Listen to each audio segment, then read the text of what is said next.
Hey there, I'm Brandon, and this is Dirt Church Devotional. You know, the other day I saw a picture and it reminded me of one of the things that seems to be my grandkids, and not just them, but most kids' favorite things to do, and that is to ride around on my shoulder. Maybe not just my shoulders, the shoulders of any adult, somebody bigger than them. It's exciting for them to get up on your shoulders and ride around because all of a sudden, they're probably the biggest person in the room and they don't mind letting everybody know with squeals of joy. I'm bigger than you. I'm bigger than you. And now they can do things that they couldn't do before. They can see the top of the refrigerator and the dust that you didn't clean off. They can maybe even reach up and touch the ceiling because now I'm bigger, because they're on your shoulders.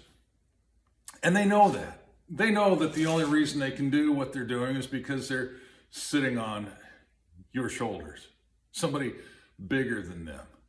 And it got me to thinking, what about the shoulders of those that I stand on?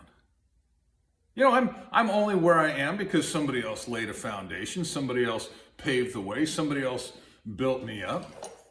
Paul talks about it like this in 1 Corinthians chapter 3. He talks about laying a foundation, and the foundation is Christ, and then he came along and built on that, and then everybody then builds on that. And he says, you know, what you build with is going to be tested. So if you build with gold or silver or costly stones, or you build with hay or straw or what, it's going to be tested. And if it stands, you'll be blessed.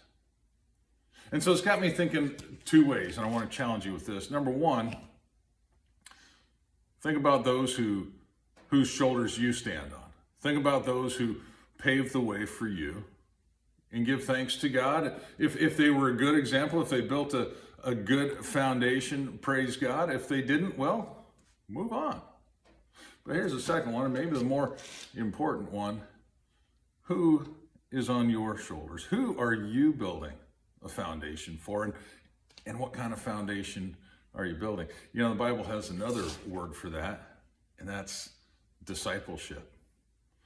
Jesus told us to go and make disciples. We're supposed to be disciples that make disciples that make disciples in turn. Each one building on the foundation that was laid before them. Each one building on what was put before them.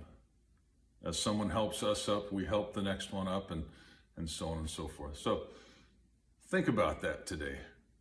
Who's riding around on your shoulders? What kind of a foundation are you building? What are you leaving for those coming behind you? Join that. We'll talk to you next time.